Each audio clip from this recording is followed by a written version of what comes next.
Take 7 action. आधे अधूरे संकल्पों और बंधे हुए सपनों के साथ कभी भी आगे नहीं बढ़ सकता। सपनों का विस्तार ही किसी भी देश को किसी भी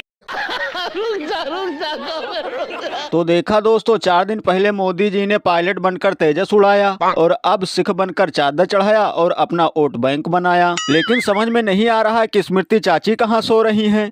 जो अमेठी में वाड्रा को नमाज पढ़ते देखा था, लगता है वो भी आज चुनावी रोटी सेक रही हैं। कभी मंदिर तो कभी मस्जिद, कभी चर्च तो कभी गुरुद्वारा, ऐसा है साहब जी का नजारा। कभी देश का तो कभी विदेश का दौरा, महंगी महंगी कारों में पढ़ लिख कर रिक्शा खींचे युवा इन बाजारों में। बेरोजगारी चारों ओर फैली है, महंगाई आसमान पर है, लेकिन नहीं है इसका कोई ध्यान। ये बड़ी अच्छी बात कही आप।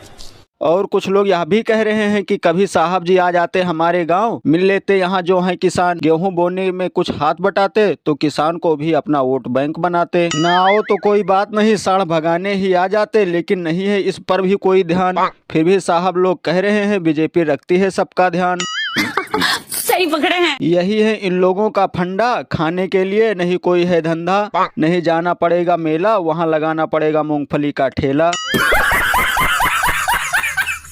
टीआरएस सरकार ने 10 साल में तेलंगाना को बिल्कुल बर्बाद कर कर रख दिया। इन्होंने जितने भी वादे किए थे वो सारे वादों पर केसीआर खरे नहीं उतरे।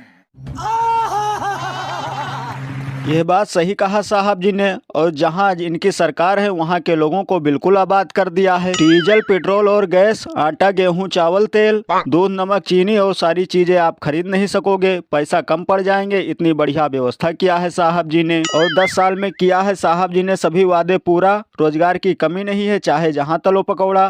15 लाख भक्तों के खाते में आ गए होंगे, भर लिया है थैला। सब क्या देखना पड़ रहा है, अच्छा है मैं अंधा हूँ।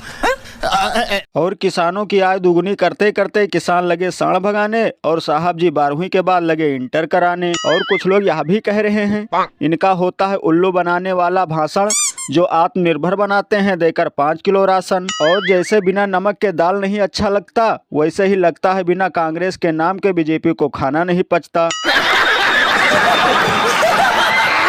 अगर लेंगे न कांग्रेस का नाम तो इनको नहीं मिलेगा आराम, क्योंकि यही है इनका धंधा। नहीं किसी चौराहे पर बेचते आमलेट और अंडा, नहीं कैसे चलेगा इनका खाना पानी, या फिर बेचेंगे किसी ठेके पर ठंडा पानी।